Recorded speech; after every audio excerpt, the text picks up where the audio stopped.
Welcome back to Imperfect, the Heart-Centered Leadership Podcast.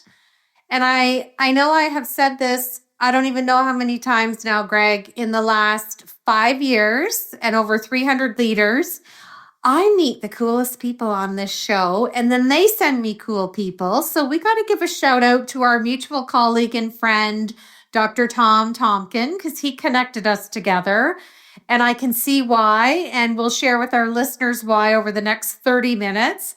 But Greg, share with us who you are and what you do, and why did you want to come on the show?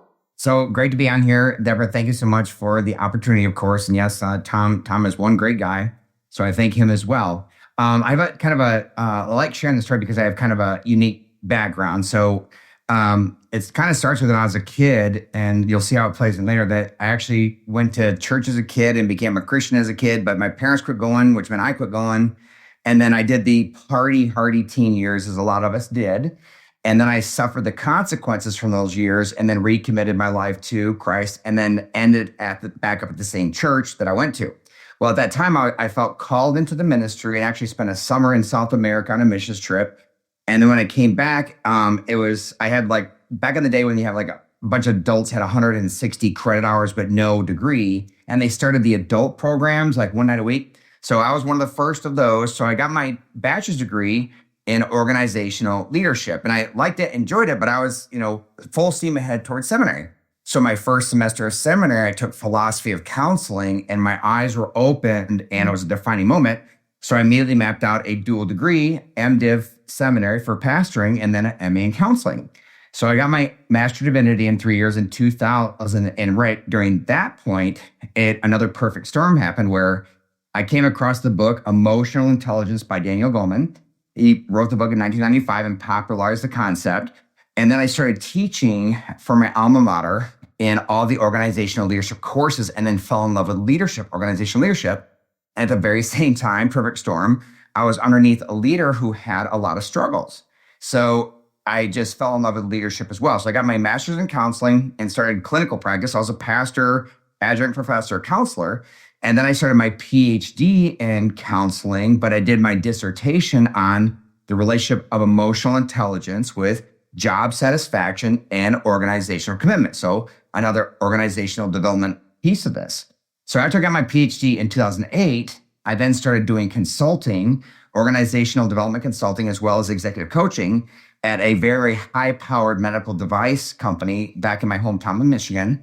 And so I had all these hats on and I loved every single one. So after 15 years at the same church, had a great experience. I kind of dove off and started doing other things along those realms and eventually moved to Texas in 2012.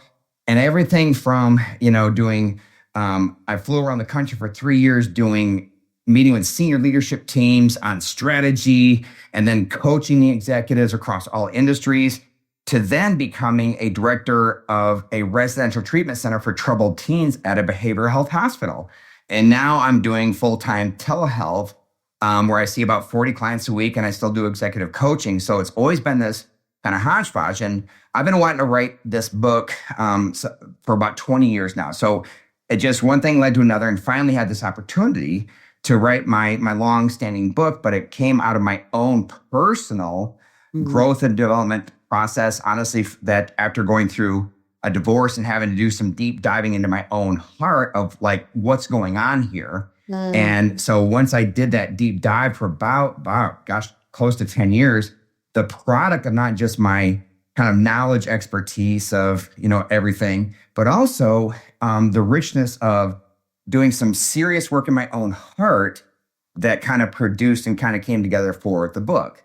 So that's kind of, little Cliff Notes version of what led to where I am at today.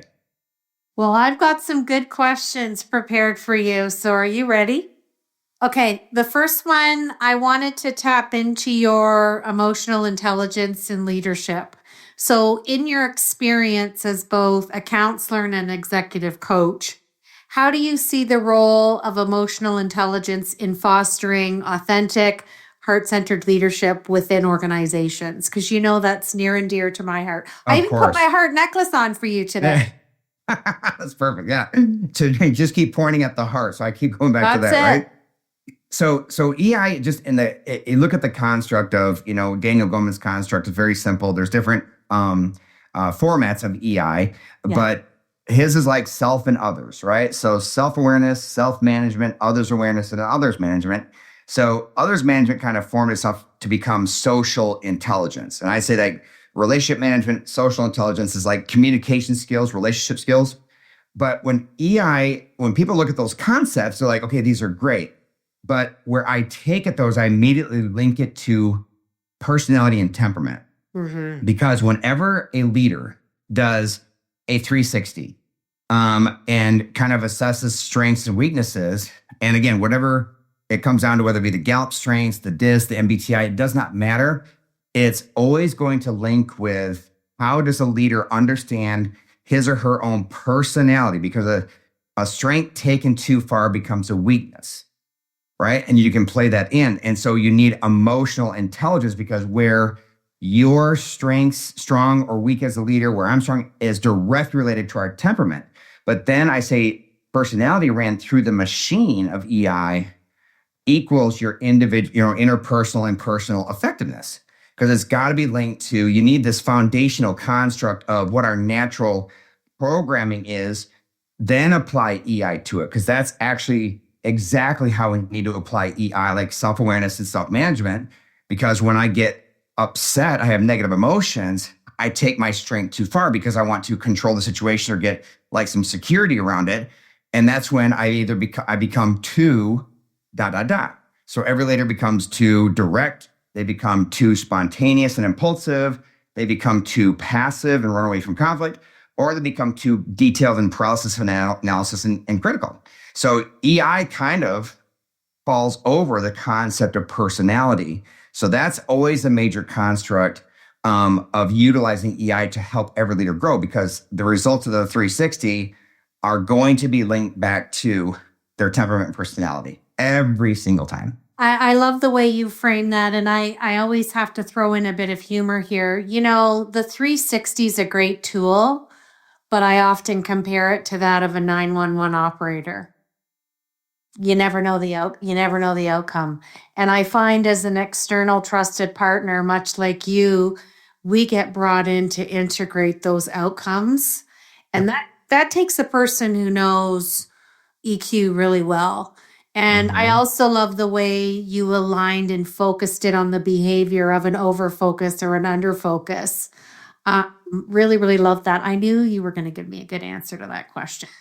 Okay, my second question has permanent residency on the show. What imperfections, it can be plural or it can be singular, does Greg bring to his heart-centered leadership? Okay, so my imperfections, as far as like that I bring to leadership coaching or just to leadership in general. So I have my own personality, and my imperfections have to do with, like, based upon the DISC. I'm a DI, so complete extrovert. And my two is I'm one of those that can become too direct or too free with my speech, in a sense. So when I was a director at the behavioral health center as an RTC, I gave the teenage girls an opportunity. I said, okay, girls, just to try and teach them, they don't have to get triggered at everything. And I said, girls, you can say whatever you want to try and upset me, to trigger me.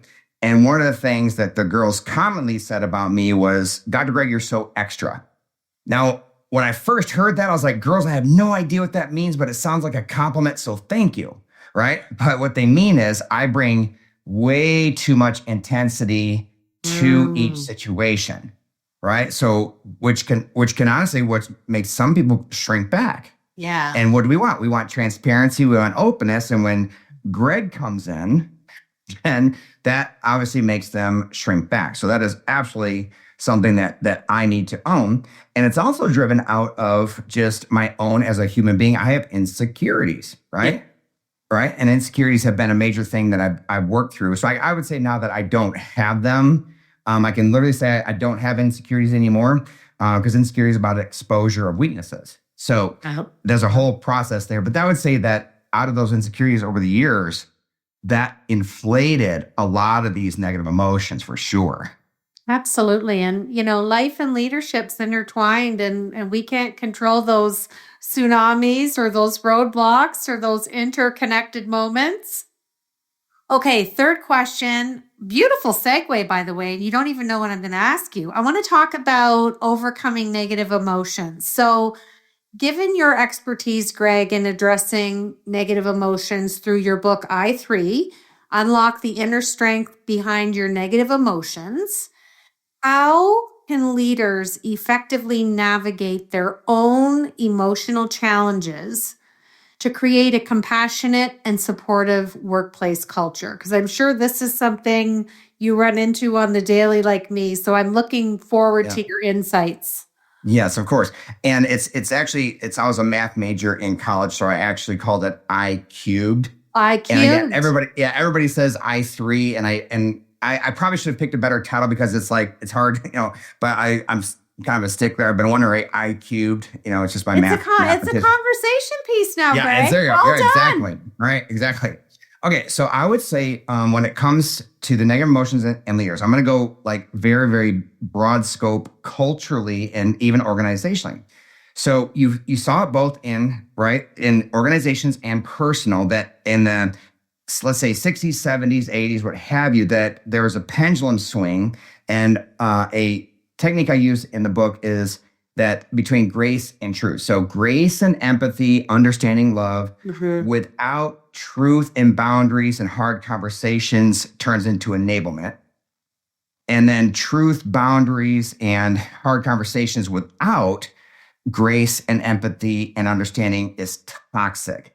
So you saw culturally, from organizations to families to individuals, from the 60s, 70s, and so on, when there was a lot of hurt, again, in all areas, organizationally, familial, and interpersonally, that hurt from toxicity. So now the pendulum culture has swung so far to the other end, where it's all about, the only goal seems to be achieved is grace, empathy, love, and understanding, to where obviously that has turned into enablement. Now, again, based upon, regardless of where you stand on the election, people are starting to understand that the pendulum has reached its peak. And now it's starting to come back and saying, hey, we need some more truth and boundaries here and logic. And you see even organizations, they went to whether or not whatever degree of participation in DEI. Well, what's DEI? It is grace, empathy, understanding, and love, to where organizations now, because of the ramifications from that on the bottom line, frankly, they're starting to swing back. So leaders, when it comes to negative emotions, number one is negative emotions are not bad. And there's been, I believe, a vilifying of negative emotions at all levels, just make people feel good about the positivity, right? Yeah. To where, so negative emotions are not bad. It kind of, they're windows that kind of expose them, like insecurity. Insecurity is something that is true about me, but I don't want it exposed. Well, if it's true, I need to be okay. So the fact that I have negative emotions around you saying, Dr. Greg, you're so extra. I've even seen it on this podcast. I'm like, I can't believe you said about that about me, right? So it's being okay with that exposure because it helps me grow. Absolutely. But then when it comes to the deeper level, on the surface is all the negative emotions I just mentioned. But I say that the way to kind of recognize it is, I always picture it as a house. So allow me this illustration. So I'm on the front lawn, and all these people are standing before me, and they're the ones that just upset me, right? You say something negative or don't do something, you hurt my feelings or whatever it is. I, as a human, do what's natural. I start burning all my emotional energy on what you did or didn't do to hurt me. And I'd say, okay, there may be something very legitimate you need to address with those people. However, stop, because of what? You need to be self-aware of EI, self-aware on if your emotion is inflated. So you telling me I'm extra on a scale of 1 to 10 is what? A 2, right? Yeah. But if I'm at a 6, 7, or 8, that inflation is not your issue, it's mine. Because if I just give you that 8 level of energy, I'm going to cause damage. Instead of just addressing the issue like I should, I'm going to cause damage. So I'm saying, if you have an inflation of emotions, you have to stop and you have to turn around, because behind me is the house of my heart. Yeah. And that's where I say unlock the door and walk into that front door of your heart and the negative emotion, because that first room is insecurity. And off to the side is the door that goes into the basement. And the basement contains first the machine of identity, value, and worth. Like, who am I as a person? And then my value and worth with that identity of just facts about myself. So you ever get like when somebody takes things personally, what that means is that the insult is not just like insecurity. I take it personally, which means that insult is impacting my value and worth. So we have to go into the basement and do some serious work around that identity, value, and worth. And I have a whole system for that. But over in the cellar, that dark, musty corner is trauma. And trauma, there's big T and little t. Big T trauma is like true, like threat of loss of life with them. But almost all of us have gone through little T trauma. Very difficult experiences from our past. And all that means is that when I enter into a present tense situation, my mental model goes, scoops the emotion from that event and says to me and plops it on this scenario, and it gets inflated. And it says, oh, Greg, oh no, here we go again. So again, it could be from my hurt from the past that has, again, nothing to do with the situation or you, that my mental model is just simply saying, Greg, you're in danger again. And that could be just little T trauma, let's say, from a job loss or a divorce or a very financial, difficult time in your life that, when you get that, you get triggered again, triggered in a good way, that inflates it. So whether it be taking it personally, it gets inflated, or dealing with like memories from the past. So that's where I say that walking into our negative emotions, let's say on the surface, insecurity, anxiety, fear, worry, anger, depression, but walking in the door first tells you if it gets inflated that you may need to go in the basement and kind of do some work around that. And every leader, because every leader is personal, every leader in their identity of significance and being successful as a leader and how other people see them. Yeah. That emotion gets inflated. So that's when I bring myself and my value and worth into my direct reports, following my lead and validating me. Yeah. Or my peers or my boss. It becomes personal. It does. Right? Yeah. That's the negative emotions that we have to kind of address just as humans in general, but especially in organizations. Oh, absolutely. I love how you reframe that. Okay, my last question is around leadership and organizational commitment. You have researched on emotional intelligence and its relationship to job satisfaction. You alluded to that. And organizational commitment is powerful. How can leaders cultivate emotional intelligence in their teams to enhance long-term engagement and loyalty, especially in today's fast-paced work environments, especially at the executive level where we're seeing tremendous flight risk? Yes, exactly. So great question. So one is the differentiation between formal power and informal power. Formal power being positional power, knowledge and expertise, and coercive reward, which a lot of us kind of rely on. But that's more like management versus informal power is for the relational. That's where true leadership as opposed to management takes place. Again, both are needed.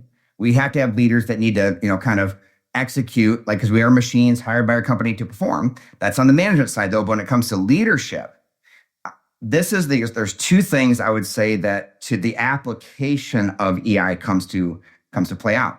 So going back to the senior leadership teams I would work with, I would ask them question among others, who are the worst leaders you've ever been under? Right? That's always easiest to remember. And then invariably there's a number of different answers, but the two most common by far that directly link back to a leader's emotional intelligence is two things. One is my leader teachable? Meaning they not only are open to my ideas, insight, or feedback, but they ask for it, right? They look for it. And secondly, do they listen? Right? Truly listen. And it's obviously the worst leaders they're not teachable, right? They don't listen to my ideas. Because they think they contain all knowledge, right? They have monopoly on it. And secondly, they're just not good listeners because it is about relationship. And we all know this, that we don't leave companies. People don't leave companies, they leave supervisors, right? So on the exact opposite, who are the best leaders It has to do with those two as well. So every individual development plan I've ever done with any leader, I mandate contains two techniques. One is what I call proactive teachability. So the opposite is reactive teachability is you're upset with me, you come to me, address it, confront me, and I'm like, oh my gosh, I'm so sorry. I'm teachable, but it's reactive. So I say our goal is, and this literally changes the atmosphere in an organization.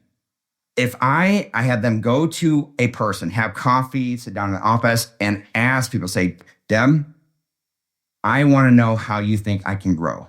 Okay. Now, your first blush response is, well, Greg, this or this, kind of surface the answer. I said, no, Deb, wait. I want the final 10% in the back of your mind about me that you would never, ever share. I want you to do your best to slaughter me because that's where the meat is. And there might be either stuff that I'm blind to, or it might be like some assumptions you have about me that I would love the chance to correct. But it's proactive. Yes. And every single one of us knows, I don't care what role, parents, whether we're at our jobs or whether it be, doesn't matter what role we're in, we should proactively go to people and ask for insight and feedback because we all have blind areas, right? So proactive teachability. Secondly is the active listening skills, where it's, have you ever asked your children how you can grow as a parent? Have you ever asked your spouse how you can be better as a spouse? So when it comes to active listening, have you ever asked your listeners, people who are talking to you, hey, do you feel heard by me? So you ever hear somebody say that, I was talking to the CEO at the company and it was like I was the only person in the room. Yeah. So it's not just like they heard me. It is, I see you. And I always kind of point back to the Avatar movie. Yeah. Right. Validation. Yeah. That because we are emotional creatures and my job is important to me. So those two skills are truly like a play out of true EI in leaders' abilities. And there's others, but those are the two biggies. I know we could talk about this all day, couldn't we? We could deep dive and offshoot. And okay, I'm gonna move over to my Fab Four, just 4 fun questions. We want to know what's sitting on top of that brilliant mind of yours. What is one tip you can give our listeners today on how to embrace heart-centered leadership in their daily life? I would say, obviously related to my book, I would do an inventory of areas that you feel the most exposed. Like in the last 6 months, where have you felt, where did you feel defensive, right? Or when did you get, the whole trigger because there's something there, and that's again the doorway to something that might be deeper. But on the other side, I can't emphasize, is intense growth, rest, and peace, and confidence. I love that. Okay, second question. If your leadership style had a theme song, what would it be? Oh, goodness. Living on a Prayer. And you know what's fun about this question is I get every genre of music this season, and you get to see where people lean in. That's a great song. I'm a Bon Jovi fan. Yeah, absolutely. And honestly, it fits because Living on a Prayer, I would say this, that has to do with teachability and humility. I may have a PhD, but I guess I say that people always say the more education you get, the more you realize you don't know. And I recognize that having an aura of, okay, I don't know what to do here, automatically makes me want to get insight and wisdom from you. So it just creates an aura that I don't have any of this mastered and I need help. Living on a Prayer. I love it. That fit I perfect. love it. Okay, number 3. Summarize one key takeaway or lesson from our discussion today to leave with our listeners to ponder. Okay, so I would say just practically get EI books and learn EI, right? And secondly, learn your personality. There's a bunch of different programs out there. Learn your personality and then merge them together because you will see a direct correlation in every area of life and every relationship between the two. I love that. Okay. I'm so glad that Tom connected us. I can see why he connected us. And I'm going to have you finish the show by answering or finishing this sentence for me. Sure. Heart-centered leadership is? Heart-centered leadership is having a mission and a passion to make everybody you come in contact with better through the process of relationship and a heart of, hey, me too.